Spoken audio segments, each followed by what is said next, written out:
we ended up with a stoichiometry roadmap to guide us with the calculations that involve stoichiometry problems. So when we say stoichiometry, we are to look for the quantities of substances that are involved in a chemical change. So when we mean quantities, we may mean moles or mass, and then in turn, mass can be related to the density of the substances. And also because we're dealing with moles, moles can also be related to the number of particles, which is the Avogadro's number.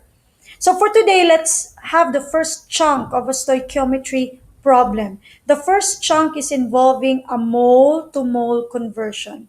So since we're dealing with chemical change, a chemical reaction, so that means we relate one substance, say substance A, which is usually our expression for the given substance, and B for the substance we're looking for.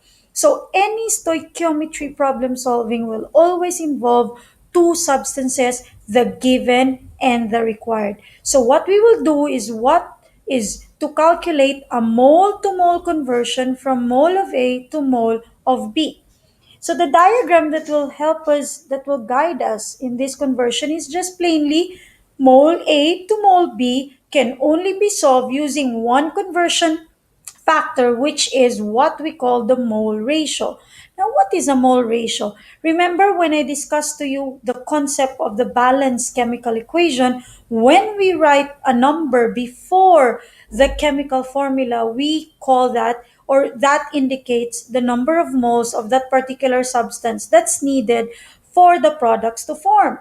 So atoms should be conserved before and after. And so to conserve that, we should put the right coefficient so that the number of atoms per element is the same.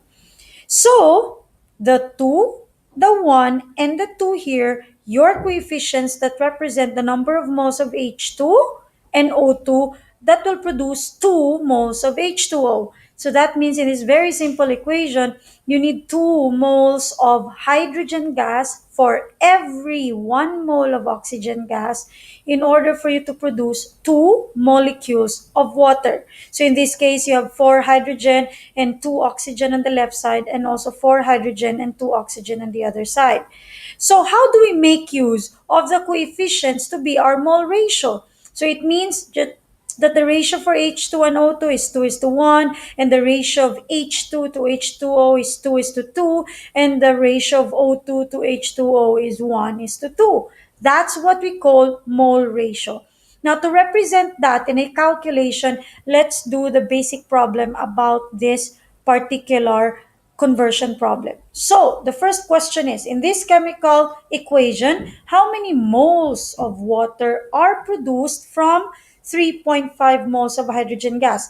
Remember that every time you're dealing with a stoichiometry problem, always take note what you are given. So our given is 3.5 moles of hydrogen gas. What you are given, that's where you start. And then know what you are being asked. We are asked for moles of water.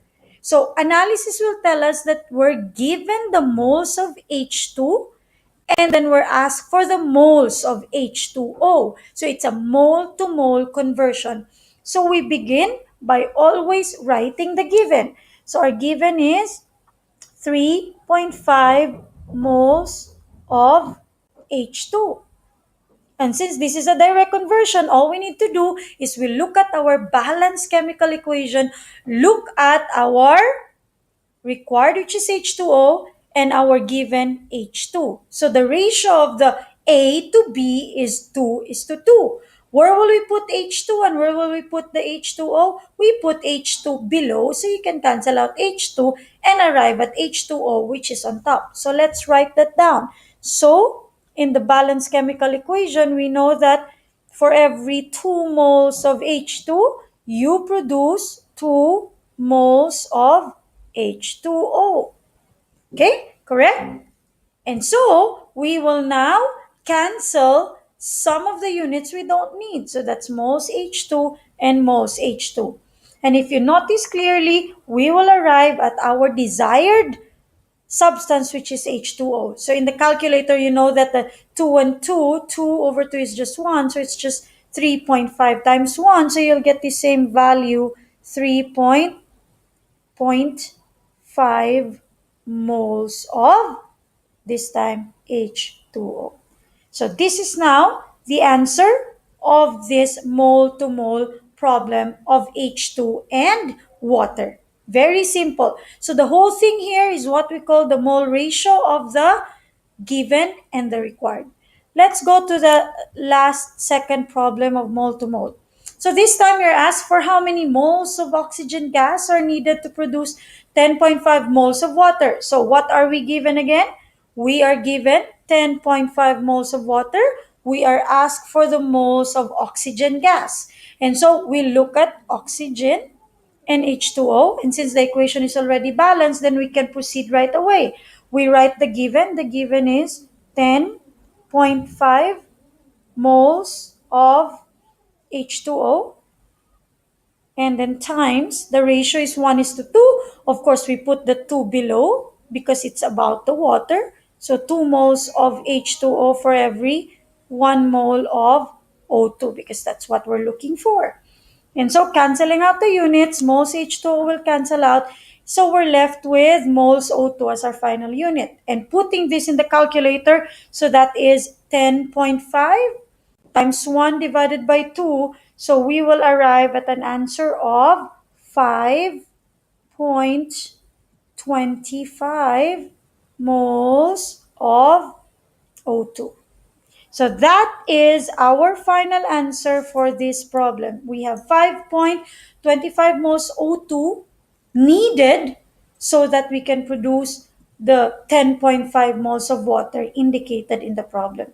So basically, mole to mole conversion in stoichiometry will always involve two substances, the given and the required, and always take note that you have to balance the equation first before you proceed.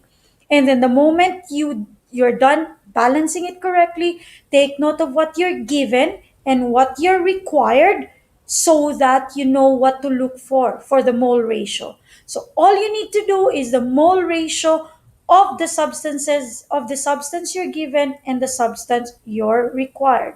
And where do we get mole ratio? We get it from the coefficients. Those are the numbers we see before the chemical formula when we balance the chemical equation. So I hope mole to mole ratio is clear to all of us now.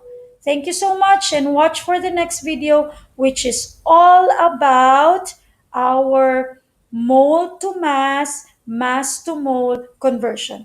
So pause this video and absorb what I just discussed and try it out for yourself. Thank you.